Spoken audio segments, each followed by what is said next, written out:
చాలా నువ్వు చేసిన త్యాగాలిక అందరి కోసం నిన్ను నువ్వు మార్చుకుంటూనే ఉంటావు. నీకోసం నీకంటూ ఒక ఇష్టం ఉండదు. చాలు ఇక చేసిన త్యాగాలు చాలు.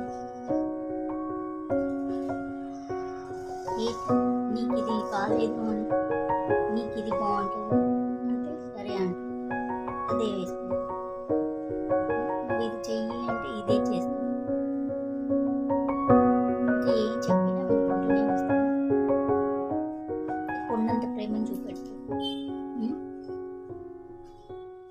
ఇక్కడ లేని ప్రేమను అంతా వాళ్ళకి.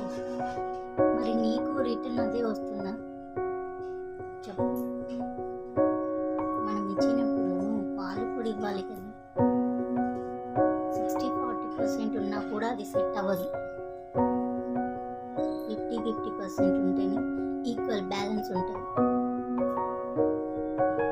60-40 వెళ్ళిపోతుంది కదా. చేసిన త్యాగాలు చాలా. పలిగిపోయిన ఇరిగిపోయిన ముక్కల్ని ఏరుకుంటూ ఉండవు. నీ గుండె ఎన్నిసార్లు పగిలిపోయింది, అవన్నీ ముక్కలు ఏరుకుంటూ ఉంటావా? నువ్వు అతికించుకుంటూ ఉంటావా? ఇలా పట్టుకున్నా నేను ఇట్లనే పట్టుకోవాలి. దాన్ని వదిలేస్తే ఇంకా అతకడానికి కూడా ఉండదు. అతుక్కోదు కూడా. ఒకసారి మేనేజ్ చేయగలుగుతాం, 2 సార్లు మేనేజ్ చేయగలుగుతాం, 3వసారికి చేయలేము. చాలు. నీకోసం నువ్వు స్టాండ్ తీసుకో. నీకంటూ ఒక ఇష్టం ఉంది, నీకంటూ ఒక వాల్యూ ఉంది, సెల్ఫ్ రెస్పెక్ట్ ఉంది. సెల్ఫ్ రెస్పెక్ట్ పోయేలాగా దిగజారు. చాలు. చేసిన త్యాగాలు చాలు. చేసినవన్నీ చాలు. అది ఆడైనా మగైనా ఇంకా ఏ బంధమైనా, ఎలాంటి బంధమైనా ఒక లెవెల్ వరకే చెయ్యాలి.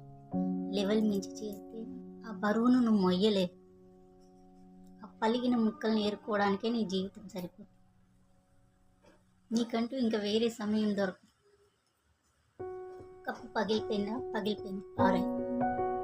తీసి మళ్ళీ వాడడానికి ట్రై చేయాలి. కొత్త కప్పు